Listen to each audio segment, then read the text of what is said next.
course. Hey everybody. So I'm Yoni. I'm with AV Toronto. Just a quick disclaimer before I start. Gotta make sure I'm on camera. Okay.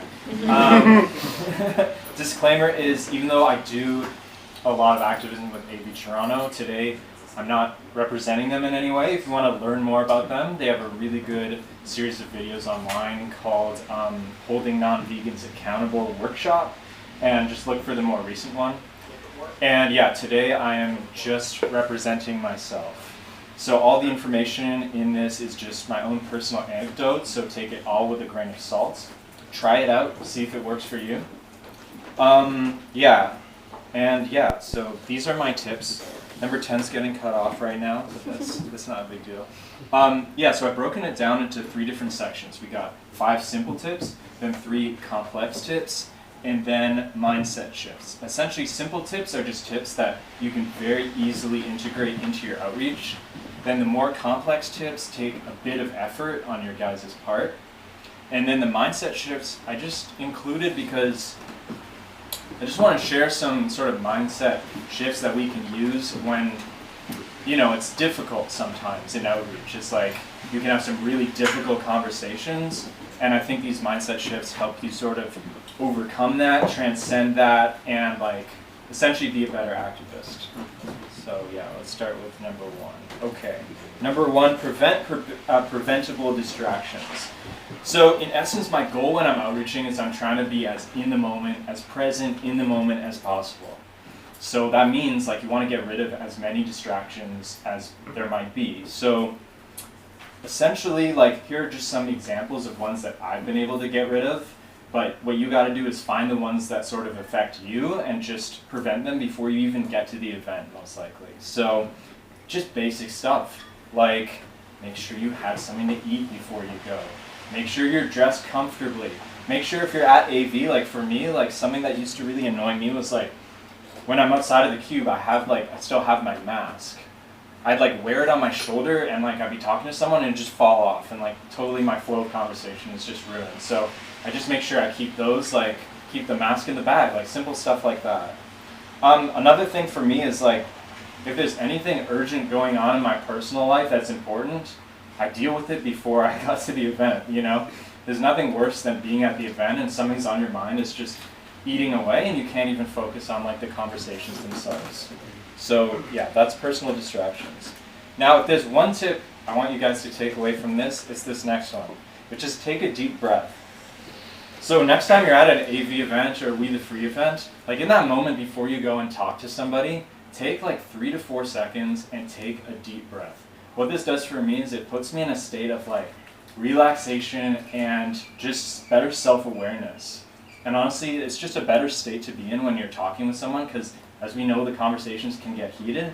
If you're not in a calm state of mind, it's I know sometimes I've talked to people and I've gotten really aggravated. So take a deep breath. And the other thing I do, you don't have to do this, but this helps me a lot, is in those 3 to 4 seconds of calmness, I personally have a mantra that I say to myself, which is ask questions and don't lecture. Because my biggest weakness as an outreacher is I just end up lecturing at people, what I'm doing right now, and then it's 20 minutes and they haven't had a word in. So for me, I just remind myself, ask questions, use the Socratic method when I have that clarity, that time to actually think. And what you can do is create your own mantra if you want to use that strategy. Just something that you can repeat to yourself to mitigate bad outreach habits and reinforce positive ones. Next one is avoid body positioning mistakes. So body language is a very complex topic, and there's a lot of contradictory information out there. But here are 2 really simple things you can do that I notice help a lot. So let's just pretend that the screen right now is the cube or the diamond, whatever it is. So if there are people walking by looking at it, it's much less intimidating for them if we as outreachers are looking at the cube than if we're all got our backs to the cube and are directly facing the public. Because imagine it from their perspective. They're walking by and there's 20 eyes just pointing at them, plus the cube's footage, as opposed to if they're walking by and they just see a bunch of people looking at some footage. Now, if you don't want to look at the footage, like I don't want to look at the footage all the time, I just look like 2 feet above or 2 feet, or just like sort of look in that direction. The other tip is like when somebody actually stops, for body positioning, I think it's much better if you stand, like let's pretend they're right here looking at it. If you stand shoulder to shoulder with them looking at the footage, then if the alternative is like they're facing it and you're standing like here, either in their way or like sort of off to the side, but you're facing them. Because here in this position, you have no idea what's going on the screen. You can't like narrate it effectively, but also it's way more intimidating for somebody when like you're having this conversation, you're in their face, as opposed to if you're like off to the side or like literally shoulder to shoulder. It's much easier. Yeah. So after that is mirror in an authentic way. So mirroring refers to a technique where a person adopts the nonverbal cues of the person that they're talking with. You've probably all heard of mirroring in some sense. But I think it can be done inauthentically and authentically. Inauthentically, in my mind, is like, sort of the outreacher is almost like acting like an actor would. And you're sort of you're trying to act like the person that has come up to the cue. And the problem is we're not professional actors. So what can happen is the person can just see through that and feel sort of deceived or feel like you're not taking them seriously.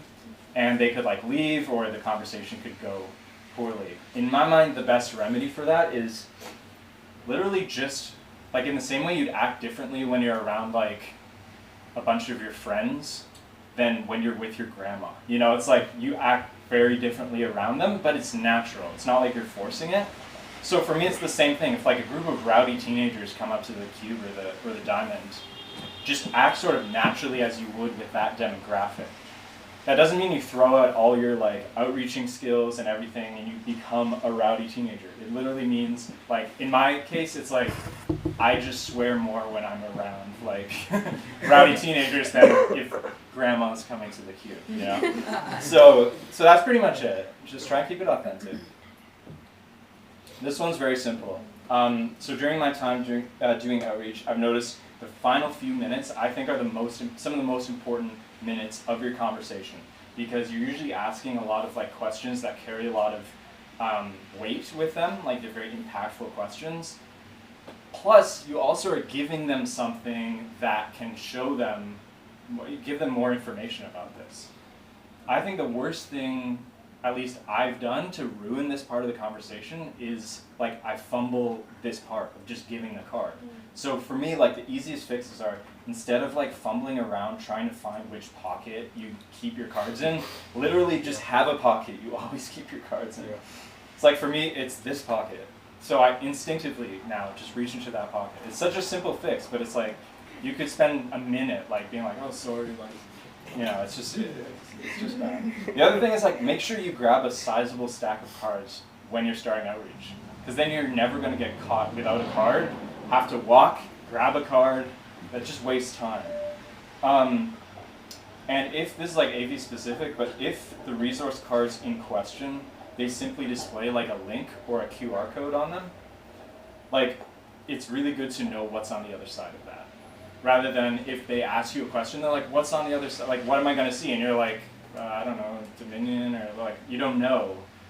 It comes off as unprofessional and like, you don't really know what you're talking about. As opposed to, if you give them the card, you go, hey, we got 3 documentaries on this card, we got 2 health resources on this card. They feel like, oh, I just need to go to this link and I'll find it out.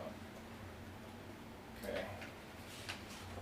Now we're getting to the more complex ones. This is effectively guide them through the footage. So when I first started outreaching, the worst parts of my conversations were always like explaining to the person what was going on in the footage, because I had no idea what really was going on. I didn't understand the details of the practices that was going on. So the easiest way to fix this is just watch the documentary where the footage is taken from and make sure you have audio, because there's already narration in it and it's some of the best narration we can get. So just watch it with audio, then you have the narration in your head already. And for me, like I literally, when I'm doing outreach, I sometimes verbatim like recite what the narration would say. Yeah, the other tip I would give, and this is more complicated, but I think it's really important. And I think the point in the conversation where we're actually explaining the footage often is not given enough weight, because this is sometimes the first time people will ever have seen this. So this tip is watch the footage enough times to vaguely know the sequence of events in the footage. And the reason I say this is because if we want to be able to like dynamically and emotionally convey like what's going on and make this sort of narrative, like I think we should make it a narrative about these animals' lives rather than about this is what this one industry does. Like if we want to do that, we want to sort of know where exactly in that footage different things are happening so that we can build up to those points. For example, in the egg footage at AV, like I know the moment I'm always working towards sort of bringing the bystander to, bringing the passerby to, is that moment. It's horrible, but when those baby male chicks get thrown into that master, I know that that's the moment I'm leading to, so I know what builds up to it, and I know I can like emotionally build this narrative so that when that moment happens, like their jaw drops. They literally like it will stay with them forever. Even if they don't go vegan, those images will stay, and that narration will stay in their mind forever. So I really recommend knowing the footage. This one's really simple, like create an outreach binder, have a place where you keep all of your information. This helped me a lot. Like I just store information that I want to memorize, like just like factual information, lots of like insights. If I have an insight after a conversation, I'll write it down in my binder. It could be a Word document you could use, a Google Doc. It doesn't have to be a physical binder. But like all of these tips, I just went through my binder and I just like circled different things, and I was like, okay, I'll share this. But it just simply serves as a place to refer back to whenever you're trying to recall a specific piece of information. Like a place to also journal your thoughts. And also, if you have all your stuff in the same place, it's like you might just see different connections and arrive at conclusions that you might have never otherwise arrived at.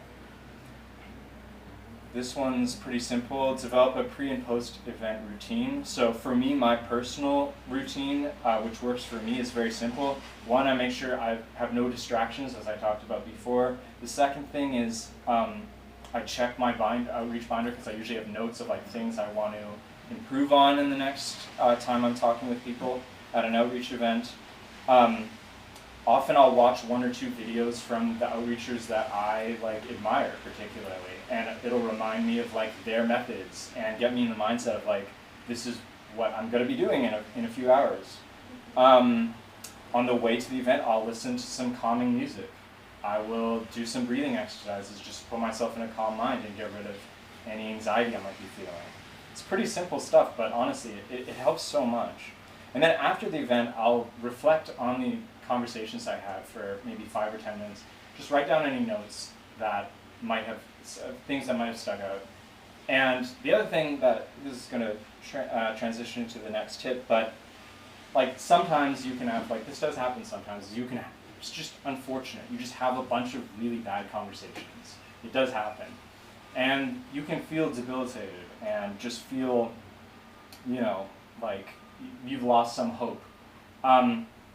But I think it's important to have something that you can do after that to regain your hope, to sort of not stew in that mindset. So for me, what it is in my outreach binder, I have a page and the back of the page of the best conversations that I've ever had at any outreach ever. And I've just written down notes of like what those were, and like whenever I go to that, honestly, it's like, it just reminds me like people can change. Like even though today I didn't necessarily have the best luck, it's like next time I might, you know, I have like 11 or so examples. It's like I might have the 12th example. You know, I might have someone who even decides to make that change on the spot. So I think that's really important. Now the last two are the mindset changes. So this idea is every non-vegan is at a different percentage. And for me, when I started outreach, I felt demoralized because I expected that after every conversation, the person would change and decide to change their entire lifestyle, well, when it comes to veganism, on the spot. And I just felt sad that I couldn't do that every time. But I think it's really important to recognize that everyone who comes across us in the street is at a different place when it comes to their degree of closeness to going vegan. That's why I put the percentages up there, because it's like some people might be at a 25%, some people might be at a 75%. You can't judge who you're talking to, obviously. It's unknowable before you talk to them. But the point is, I think that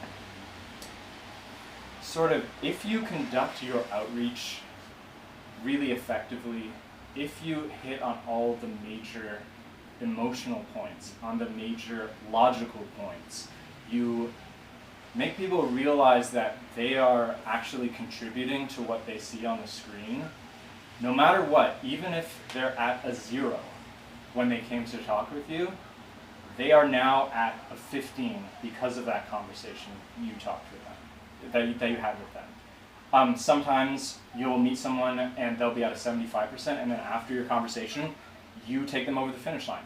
They're at 100%, they go vegan on the spot. Of course, that's awesome. And it's awesome when it happens. But I think no matter the conversation, if they're like, even like a belligerent, like total jerk, like we've all been there if we've done outreach, those people, they exist. They've still taken something from your conversation. They're still closer to veganism. Even if it just meant that one idea that they thought was a good excuse, you totally dismantled it in front of them, they can no longer use that excuse in their own mind, in their own head. They can no longer use that excuse and feel justified using that excuse. So you did do something by talking with them. And I think this is my last one. Yeah, okay, so this is sort of building off the last point, but it's that outreach activism really matters. And the reason I wanted to include this is because sometimes when you have those really bad conversations, like a string of these really bad conversations, and you're standing there in the cold, or it's Canada or whatever, and you're feeling like, is this the best use of my time? Am I really having an impact here? I think what we have to remember is how important one conversation can be to someone's life and to the animals.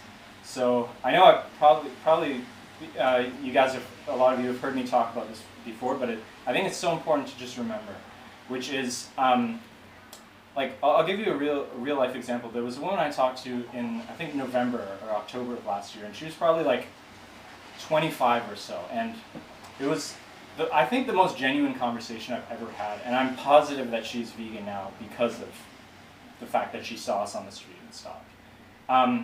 But so she's 25. Let's say she lives to the age of 85. So that's 60 years right there of being a vegan, living a vegan life.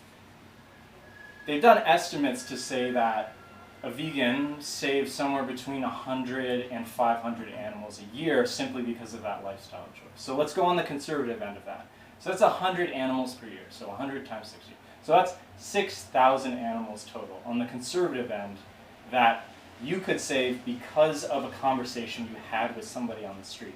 I mean, that type of result is unbelievable. Like, just because you decided, hey, like, instead of doing something else today on a weekend or on a weekday, instead I'm just going to go out and talk to somebody. And even if you had 5 bad conversations, that woman was the one good conversation. So yeah, if you were to take anything from this, it would be that outreach activism really, really, really matters. And never forget that, honestly. It really does matter. And it matters for us, of course, to remember that. It matters for the people that we're talking with. But ultimately, it matters for the animals most of all. Yeah, thanks, guys.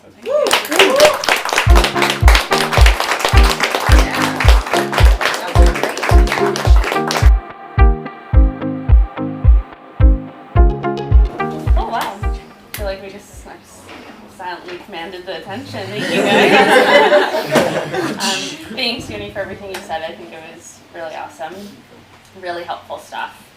So my name's Jen, if you don't know me. And I've been an activist since I went vegan, so back in 2017, and I've tried all sorts of activism, and I truly believe that outreach is, oh no, it's going to my stuff. Yes, so check out Yoni. Outreach really does matter. It really makes a difference, and if we can have that mentality, then we're going to believe that, and we're going to try harder with that. So I'm the regional support lead for We the Free for North America, so I am partially representing them today, but I'm also gonna, representing, thank you. But I'm also gonna be just sharing some of my own experience and what I find to be helpful, but I'm just gonna give kind of a brief overview. So We the Free does do an online training about inspiring behavior change. They do it every month online, so they do one for Europe and one for North America, so I highly recommend attending this training. It's super helpful, and I definitely won't be able to provide as much information in this 15 minutes that I'm speaking that this will provide. So it's a 2-hour workshop with a 1-hour Q&A. So definitely recommend attending that. And now we can play. And So if you scan this, or you just go on to the We the Free Facebook and like them, you'll get notified about the upcoming events, and you can see when the next webinar is coming out. Or if you prefer, on the Facebook page, there is a link to the website there as well. So you can go on there and you can subscribe to the newsletter if you prefer to get an email update about those things. So very much recommend doing this training and webinar. James Hattersley runs it, and he's very great. And I've attended it like 4 or 5 times, and I always take away something new. So even if you've attended it before, I highly recommend doing it again.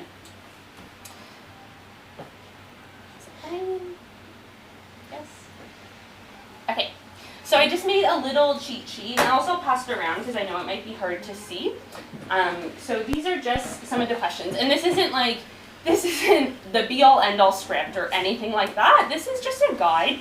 Your conversation is naturally going to go off of this, and objections are going to pop up in the middle of it. It's not going to flow very simply like this. It can also be adapted to not be TV street outreach. This is TV street outreach. Have you seen this type of footage before, right? But you can adapt it, like if you guys are petitioning for something, are you aware of X, Y, and Z?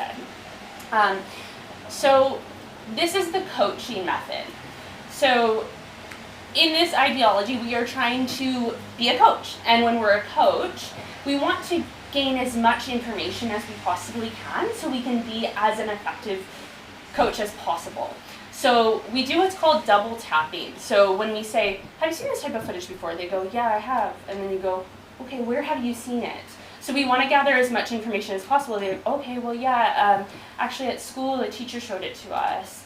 And then you can have a conversation around when they had first seen it. So it's really important to gather all the information that you possibly can so you can best coach that person. As well as, if you're a coach, you want to be likable. You want that coach or that person, coachee, to like you. So be friendly and make a good impression. So I'm not going to go through all the questions because it will take some time, but you can, as it passes around, you can review that. And if you're watching online, hopefully you can see all this fun stuff. But basically, it's going through 4 different portions. So we see, feel, problem, and the solution.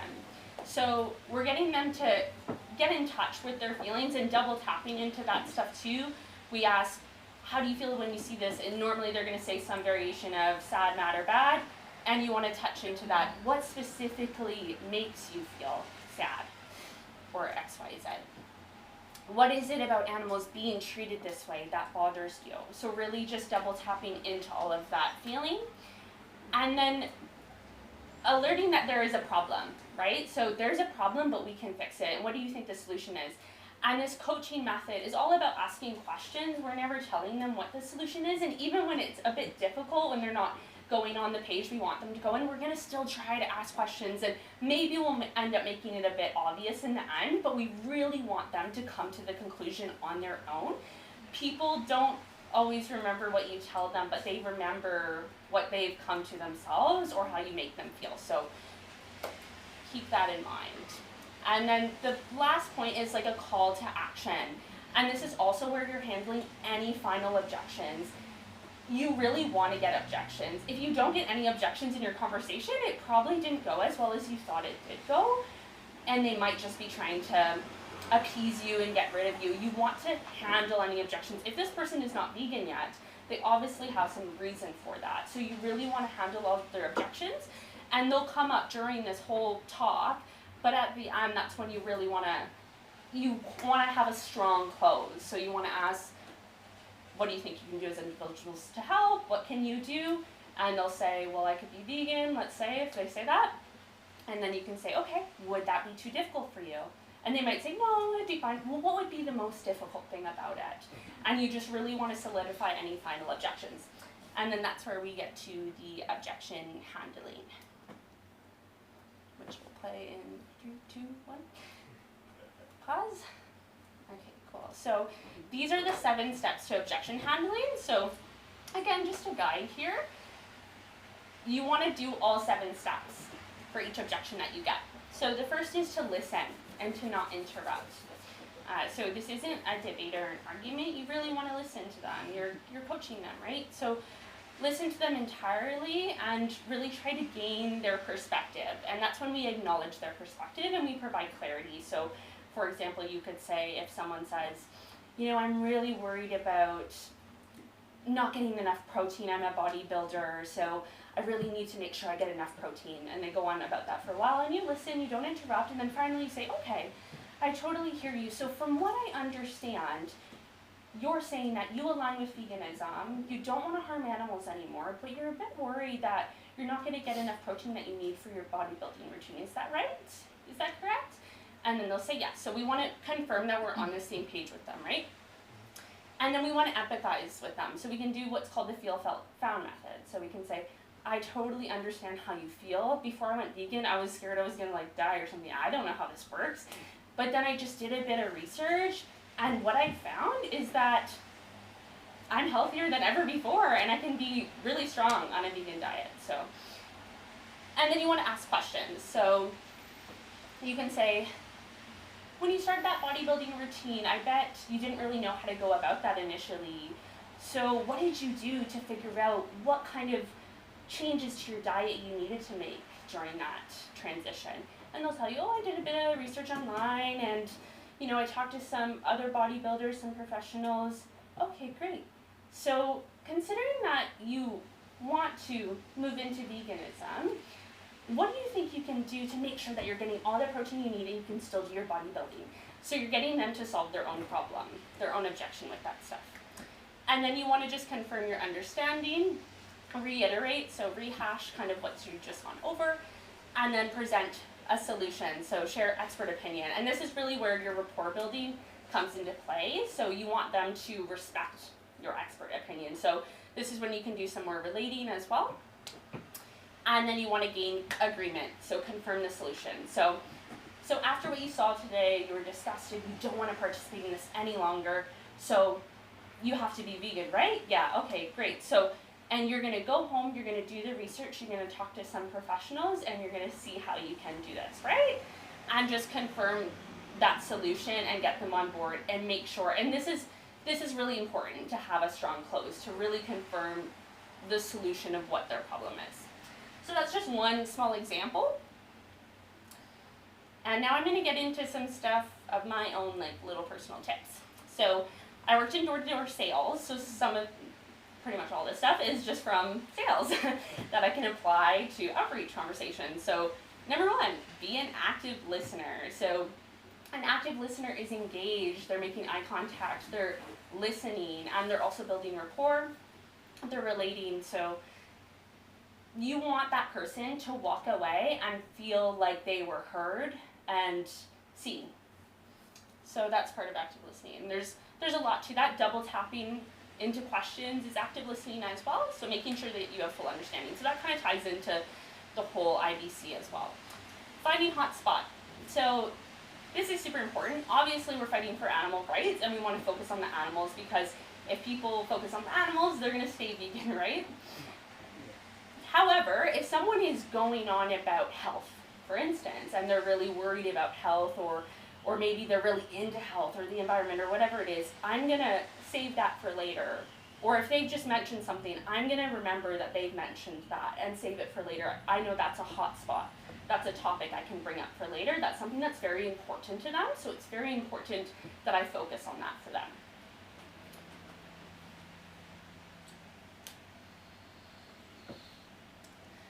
Keep it simple. So we want people to be on board with veganism, and if it's too complicated, which most people feel like it is, I felt like it was before I was vegan, if people think it's too complicated, they're just going to give up on it. So we want to make sure that it seems really simple. and that they're going to be on board for it. So if we're lecturing them or we're going on big explanations about how they can get enough protein and all these things, or we're telling them how to do it, it's going to feel a bit complicated and overwhelming. It's a lot of information. So that's why we're just trying to stick to questions and incite them to take that action on their own and make it just seem super simple.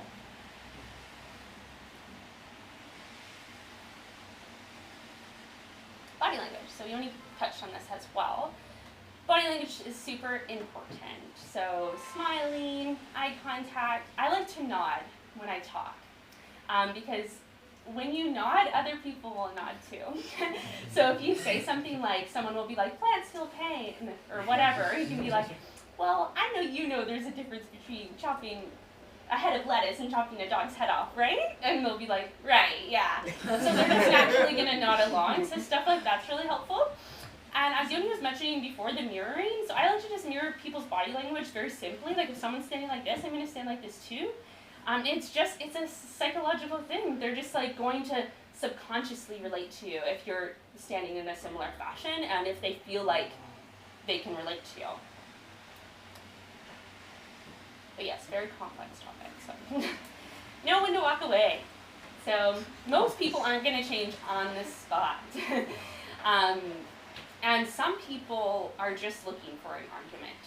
So you have to know when to walk away. Some people are also apathetic or they are intellectually dishonest or whatever. Some people just aren't ready to hear our message yet, and we have to keep that in mind. So if we come across someone like this, typically where I'll gauge it is I'll say something like, it depends on the circumstance, but let's say someone's being very apathetic.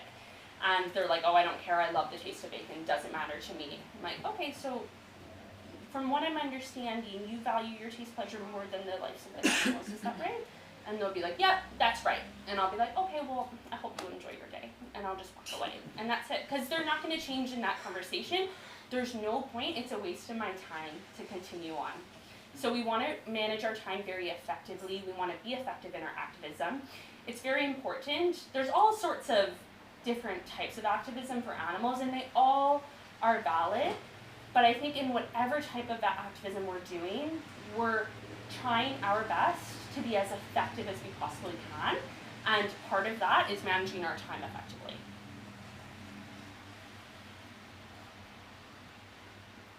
Okay, positive attitude. So yes, you will come across lots of people who aren't very nice, and it will make you feel bad, or you'll just have kind of conversation, people don't care, or there's so many people just walking by the screens and they don't even care. And it can be very demoralizing. And we have to maintain a positive attitude when this comes up. Just by being here right now, just by existing, living our lives, we're making some sort of difference, whether it be positive or negative. For those of us that are out on the streets doing outreach, we're making a positive impact for animals, whether we realize that or not. It happens in little small doses, but people go vegan all the time because of activism. I went vegan because of activism, and that's why I'm an activist. So it does work. It might not change every single person, and it might take some time, but it's working. It is working, and we're seeing the rise of veganism. So we really have to keep that positive attitude up in order to sustain our activism.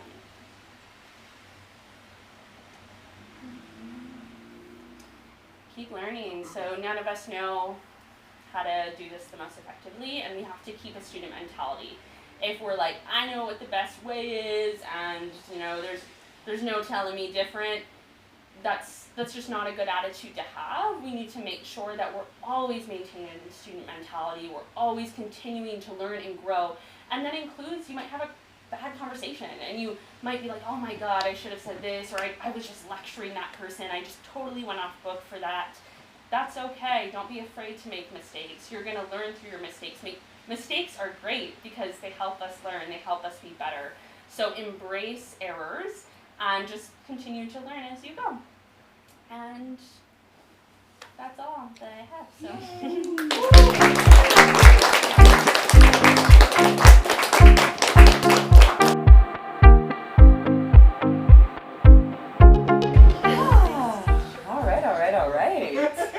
Okay. Hey. So hey everyone, I'm Michelle if you don't know me already, which I highly doubt.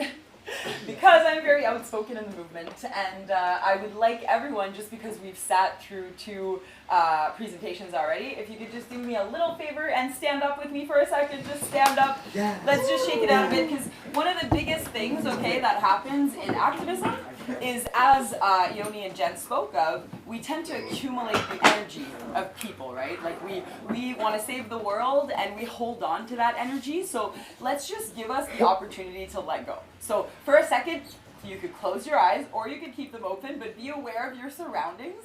And just in this moment here, as you're breathing, just stomp your feet a little bit, like move the feet a little bit, start moving the shoulders, let the body flow, like start flowing. Just let yourself guide yourself. You can keep the eyes closed, you can move, just create a bit of movement in the body. And if your eyes are closed, let yourself feel that.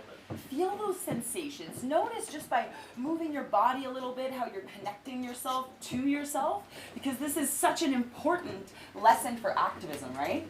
So I'm going to now just let yourself shake it out, like let the whole body just like, let it shake it out, let it go. You can even think of a specific sentence or something that happened recently and let go of that energy. Let it go. All right, sit. please sit. I was going to make you stomp around a lot more, but because we have a little bit of limited space, I don't want to, someone end up smacking someone else in the face or something, so let's avoid that. But the idea behind this is that every time we're doing outreach, every time we're out there and we're actually wanting to talk and interact with people, whether we're outreaching or wanting to recruit, we're always going to be taking on that energy. And so unless we equip ourselves to not, right? So at the end of the day, we're all humans. It's normal that we end up feeling upset towards something. One thing that I noticed with Jen and Yoni is that we didn't talk so much about how to introduce ourselves in there, because what happens is, for example, today, I'm repping for Free Toronto, and for us, we don't have a cube or we don't have a diamond, right? Like we don't have something to specifically draw people in to look at and then to talk to them about, right? We're literally in front of a store or we're in front of somewhere important where we need to make a statement where we want them to stop selling fur, right? Like, and we all know that it's a super, super cruel practice. So of course, when we come in and we're going into an event like that, we're already feeling a little, maybe down on ourselves a little bit. Like we already know that we're going to be talking or confronting or seeing people that are either wearing animals around their neck or...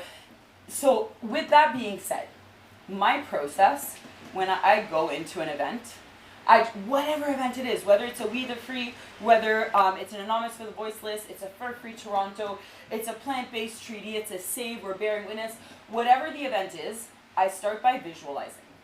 Like, we all have a little bit of time before we actually get to the event, right? Like either you're driving, either you're on, you're taking the GO train, you're taking something, but we always have a little bit of time before we get to the event.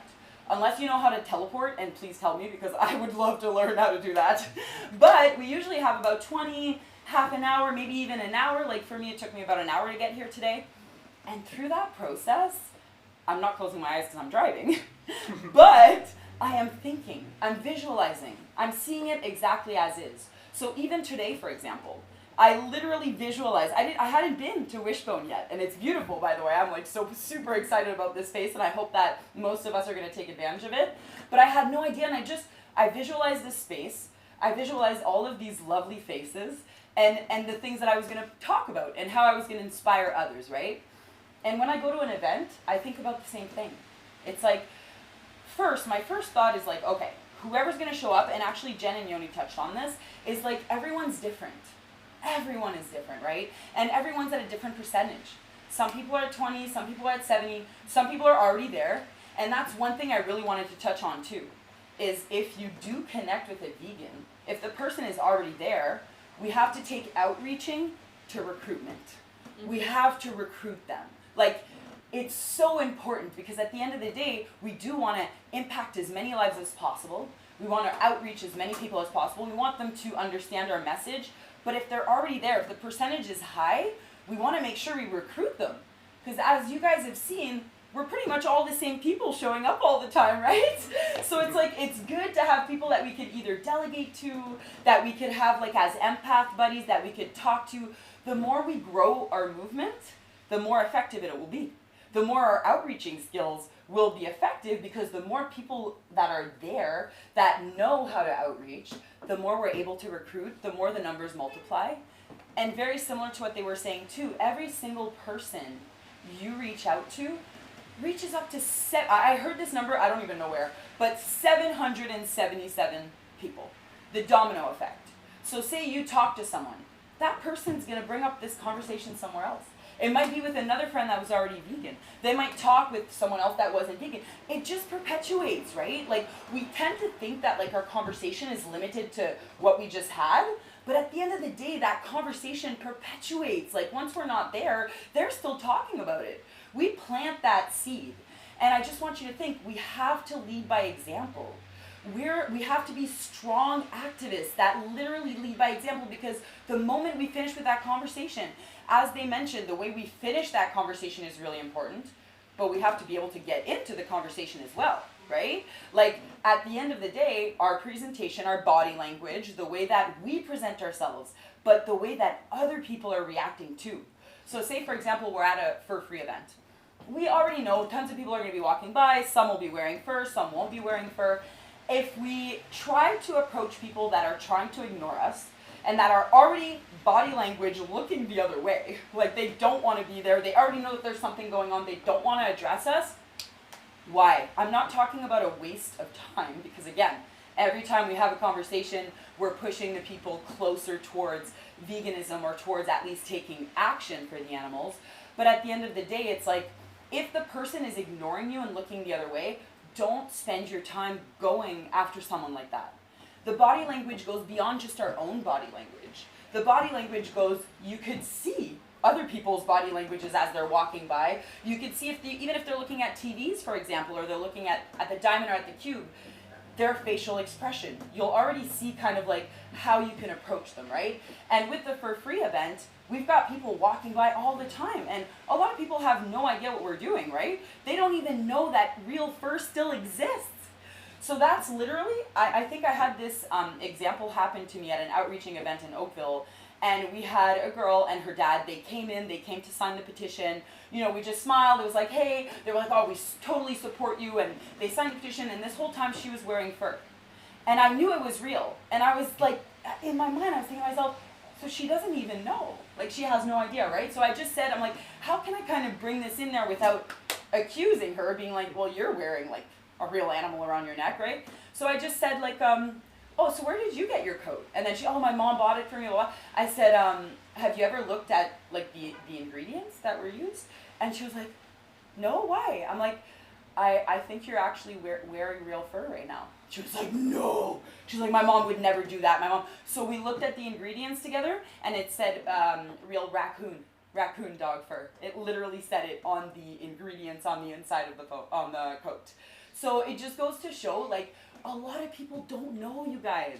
They don't know. Like, they're literally just imagine, like, they have no idea, okay? There are going to be the exceptions. There's going to be people that know, and there's going to be people, like, sort of as we mentioned earlier, that are kind of not, I don't want to say evil, because that's a judgment, right? But that are just not on the same path as us, and that are probably, like, far behind. Like, they just either want to argue, they just want to try and, like, we already know, right? So it's like, exactly like Jen said, know your audience. Like, know when to stop, right? So don't be in a conversation where you're arguing back and forth with someone, and really there's all these other people passing by that could have easily just gone vegan or joined us or anything, but we're wasting our time spending it on someone who just wants to argue. Like, they just want to try and, like, get something out of us, right? And it's working. And it's normal that it's working, because we're all animal rights activists. We all have a huge heart. We're all compassionate and empathetic, but we also have to bring that and carry that to our fellow humans. It can't just be towards the animals, because we're all animals too, right? And unfortunately, from a very young age, like, I think personally that we're all born vegan. We're all born vegan, but from a very young age, we're desensitized. We're taught all these other things, and it's conditioning, right? And just depending on your upbringing and your environment, we all have different conditionings. All of the people in this room too. So imagine, like, the way that I would outreach Pure Vegan, for example, wouldn't be the same way that I would outreach Varun. the way to outreach Sorab wouldn't be the same way to outreach Ian. Like every single person is a little different, right? So at the end of the day, the body language goes beyond our own body language. It's trying to listen, but also observe. How are they reacting? Are they feeling like super sad right now, or are they angry? And again, know your audience. If your conversation isn't going anywhere, know when to walk away. It's too much, right? Like you're spending time on someone that literally they could go think about it after, but now you could actually move on and talk to someone else that's probably gonna have more chances of either being vegan or becoming an activist. And so that's one of the most important points. Let me just check on, what are we with time right now? We're just going on forever. It's 2:42. Okay, what time did I start? Oh my God, Colleen, what time do I have until? I don't know. How about? It depends how much you're gonna do after the whole. Oh yeah, so we actually have an event after, No, right? no, Because no, we wanted to before try. Jenny for that. So give you another 10 minutes? Can you Okay, cool. But You know, I that's could go on everything forever. that you wanted to We already knew from the beginning of this, it's like, okay, let's just try to keep Michelle to like a lower time. But after this, we're supposed to be, I don't know, with this kind of weather right now, if we're gonna be doing it or not. But we were gonna go because today it's the end fishing day, right? And so we wanted to capitalize on the PBT octopus farming because they're trying to start big places of octopus, and we absolutely want to don't want that to start. So that's how we were going to apply our outreach, right? But right now, because it's raining, I don't think that there's going to be a lot of people out there, and because we have clipboards and papers, I don't think that it's a good idea either. So what we might end up doing, go ahead. There's like the role play thing you wanted to do, and then we didn't do the questions in between either. Right. So Oh, we didn't even do the questions. As long as we're done by 3:30. Everyone's welcome to stay there. Alec just has to clean up the cameras. So Oh, 3:30. okay, cool. So if you wanna- That makes sense. So amazing. So first of all, we have an amazing space. Like, let's just remember this. Yes, for the first animal rights like lab that ever opened. You know what I mean? Like this is amazing. Yeah, I think we definitely deserve a hand of applause for this. It's come to reality and it looks amazing. And there's tons of resources here as well. But really, the idea behind all of this, guys, is just know your audience and don't spend your time on people that don't want the information. Like, I don't mean that in a mean way, because even for myself, like, you know, I've been vegan for over a decade now, but like way back when I was like 21 years old and I was working at this office, this girl was vegan, and I literally looked at her and I said, "How are you not dead?" Like I literally thought, I thought to myself, this person's gonna die. Like there's no way. Like what's wrong with her? Like that's how far gone I was though. So just know, like I was raised in a 2,000 population of like, you know, meat eaters, trappers. Like it's like I was raised seeing people hunt, kill the animal, chop the head off, put it on their truck, and roll around town honking and creating a whole, like everyone's celebrating their kill, right? So just keep in mind, like I come from a place that's like very far gone. and it's hard because I even struggle going back to my hometown. But at the end of the day, when people are walking by us, who do you want to be and what do you want them to remember? Do you want them to remember like a super angry vegan and then for the rest of their life they're like, fucking vegans, do you know? Like that's what's gonna happen. Or do you want them to actually think like, man, that was a really empowering conversation. That was a good conversation. Like, who was that person again? And then one more little thing that I would really like to add on that is every time you have a really good positive conversation. Like, I love what Yoni said about journaling because journaling is so important, like for everything, right? Just to recognize and to remember and to celebrate, because sometimes we really do have to celebrate the wins, right? Like we tend to kind of feel disappointed and it's hard and there's a lot of like violence and anger around us, but we do a lot of good. We do a lot of good and we have to stop and we have to acknowledge that. So if you come back from an event, definitely take the time to write about the good conversations you have, the key things that happen so that you're like literally putting that inside yourself. You're making it real, right? The more you write, the more you're able to manifest, so the easier it's going to be next time. The more it's going to become a process of that visualization, it's going to become real, right? So just know every single person is different. you could judge by the way, and I don't mean judgment like, what an idiot, that's not what I mean. I mean in terms of body language, in terms of, okay, how are they responding right now? Are they like looking the other way and trying to like walk really fast? Or are they like looking in and they're wondering? And you're like, one of the easiest things for me is just, hey, how's it going? The most simple thing, like people how often do we just ask a random stranger, hey, how's it going? Not very often. People are in their world. We're like, we can see it, right? We're like zombies on our phones. Like people are walking, they're not even looking around, they're just like tunnel vision. So just keep in mind, like break up that tunnel vision. Be like, hey, right? Even if they're not looking. And then if they don't look, let them walk by. That's it. Don't waste your time. Do it for the next person. There's always going to be people coming by, and you actually want to spend your time on the people that might make a difference. Either they make a difference because they become an activist, or they make a difference because they help you take action, right? And you help them become a little bit closer to that maybe 60, 70, 80%. And what I really, really wanted to add with all of that is when you do have those really good conversations, exchange your contact information. The first thing that I do is like, oh, do you have social media? Do you have Facebook? Everyone wants a follower on Facebook or Instagram. Like, come on. So at the end of the day, you just ask them for their tag and you follow them on the spot. You make sure it's right there and they accept and whatever and it's done.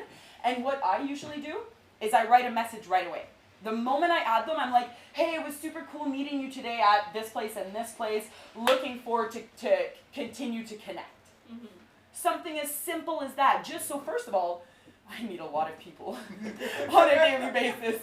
I need to remember who I spoke to, right? Like, so I go back in my messages and I'm like, oh yeah, this person. Oh yeah, this person. Sometimes they're so far down because I've done like 5 events before I even got into my messages, right? So, but just keep in mind, you are the change you wish to see. Lead by example. If the person doesn't want to know, don't waste your time. If they want to know, have a conversation. And once you have that positive conversation, and I like the mirroring. That's a really good thing as well. Like mirroring, both of you actually touched up on that. And that's so good. Like when you're finally in and you're like, hey, how are you? And they kind of turn around because they're like, whoa, they've been snapped out of the matrix, right? and then they're like, whoa, what just happened? And you're like, hey, can I just talk to you for a few seconds? And depending what the subject is, right? Like I said, with We to Free or with AV, we've got TVs. Like we could easily, people come in and they're like, what's going on? There's masks, there's all this stuff. Like it's pretty obvious. When we're doing for free, it's obvious too because we've got signs everywhere, right? But it could be a little intimidating because it's not like we're doing something clear. There's no TVs to draw people in to like watch or be curious. It's just like a bunch of people with signs, right? And a lot of the signs are pretty cruel. Like you can see some cruel stuff happening on there. And so I can see how people would want to walk away, right? So that's why, and oftentimes, like the last event that I came, I crossed the street because I was seeing that there was way more people on the other side of the street than there was on our side because they see the group from over there and they're like, oh, and they're gone this way, right? And they're on the other side. So, you know, a really good strategy is to divide ourselves a little bit.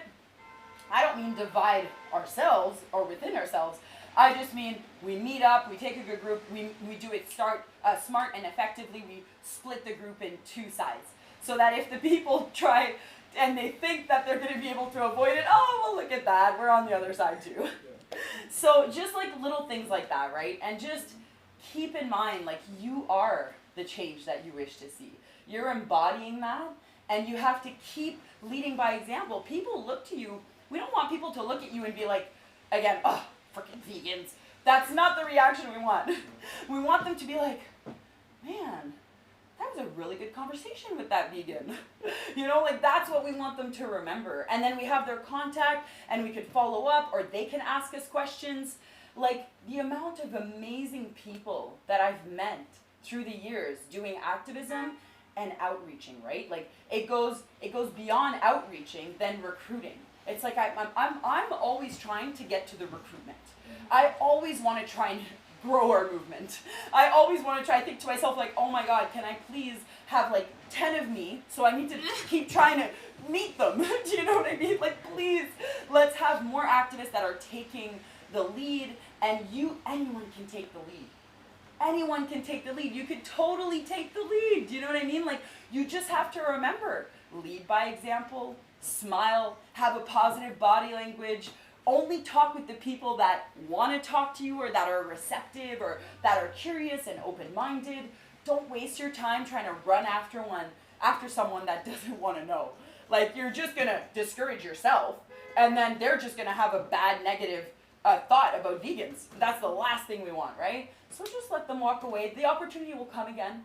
Like I mentioned, like over, I guess I was like around 21, so like 20 something years ago, when I met that girl that was vegan and I thought she was going to die, like that's how drastic I went, right? I went from like thinking to myself, but my parents told me like if you didn't eat animals that you would die. And so this girl who told me this, I thought to myself, how is she still there? Like, and then it took a few years before I even approached it from a health standpoint.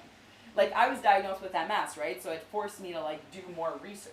So that's another thing that y'all touched on is it's like, of course, it's all about the animals. And the animals really matter in this. But unfortunately, not everyone cares. Not everyone cares about the animals. And so sometimes we have to go at it from an environmental standpoint. We have to go at it from a health standpoint. And eventually, we want to still get them to make the connection, right? We can introduce it from an environmental and health standpoint, but eventually we want them to make that connection. We want them to understand that this is a justice. This is a social justice movement, and it goes beyond just like suffering. It's like literally, it's a statement for those animals, right? So we have to get people to see that, but initially our first entrance might not be from that angle. And that's it, just be open-minded. Just be open-minded. So my presentation today was very much all over the place because that's how I am. And at the end of the day, I did want to build on what Yoni and Jen presented, which was amazing information. And I just want you to know that you are the change that you wish to see. And if you lead by example, that's how we bring more people into the movement. And that's how we end up not tiring ourselves out too much. And just remember, taking care of yourself is like number one. Like I'm gonna go from the standpoint of almost being selfish, where like if you take care of yourself first, if you sleep enough, if you drink enough water, if you feed yourself with whole foods, if you move, if you meditate, if you do things that make your heart sing, if you just take the time to reflect, if you surround yourself with like-minded people, people are gonna feel that. They're gonna be drawn to that. Be the light, right? Be the light that draws in light. Don't be the darkness that draws in darkness. And that's it. My job.